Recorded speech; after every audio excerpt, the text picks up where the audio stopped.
Develop habits that you can kind of deal with that stuff, you know. And this is how I deal with that stuff.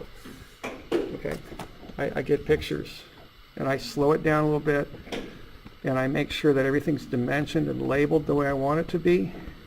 Because when I start trying to juggle too much of this stuff in my head, I'll start screwing up, is what I'll do. Okay, so there's my picture. Now notice, we're going to find the resultant about A, and then we're going to get these forces like that. And what we want to do is find the resultant around A. So what we're going to do is, instead of dealing with all the things at once in one big chain across our homework, is we're going to break it up into little pieces, because that way we don't got to keep as much straight in our minds, and we can kind of handle that a little easier, right? So we're going to do that, and what we're going to do then is we're going to find first those areas of the shapes and find the forces that are associated with them. So I'm going to find the force that's caused by that triangle, and what I'm going to do with that is I'm going to label that thing first, I guess. So I got 740 for this height, and then I've got 210 on this side. And so if I take 740, take away the 210, I think I'm going to come up with 530 is what I'm going to come up with. So that's this height right there. Okay, y'all with me there?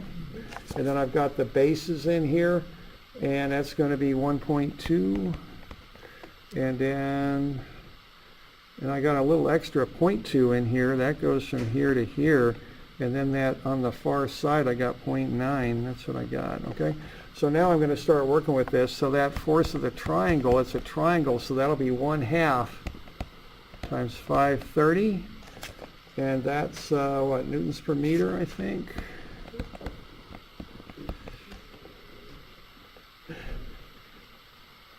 And that's going to be times 1.2. Yeah, when I started, 318 newtons, right? And that's going to go right here. I'm going to label it. Okay, so that's 318.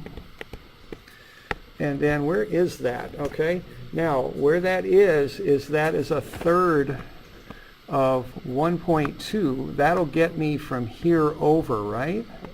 So that's going to be 1.2 over 3. But then I got to add in that 0.2, because really what I'm interested in is finding the distance from A so I can calculate that moment. Okay, that's really what I'm interested in, right? So then I'm going to add in 0.2, and that's from A. Okay, you all good with me there? Because I want a moment arm from A as my goal, because I want to find the moment about A.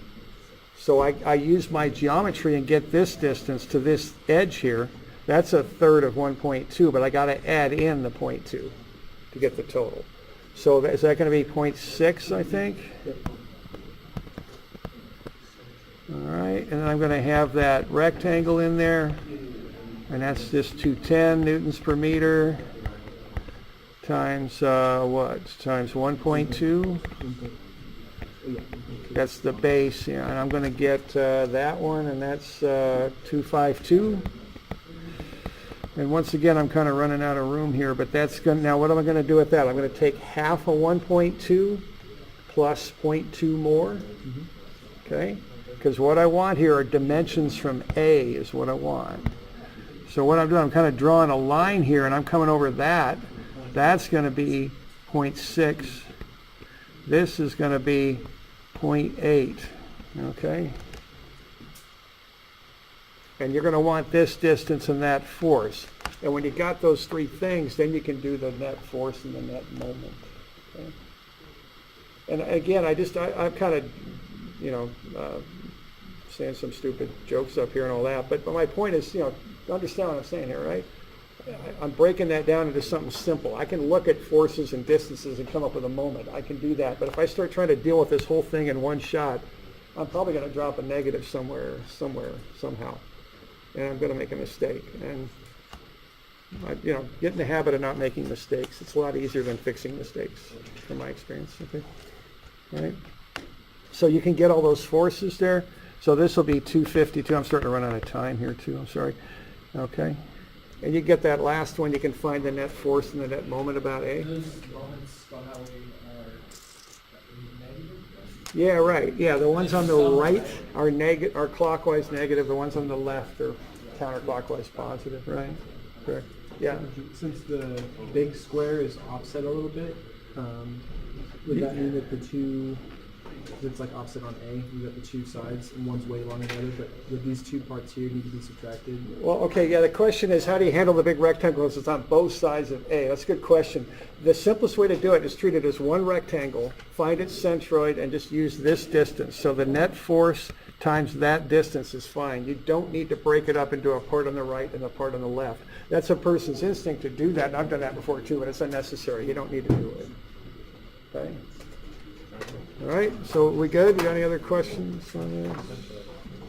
Okay, so that stuff's due Friday, I think. The test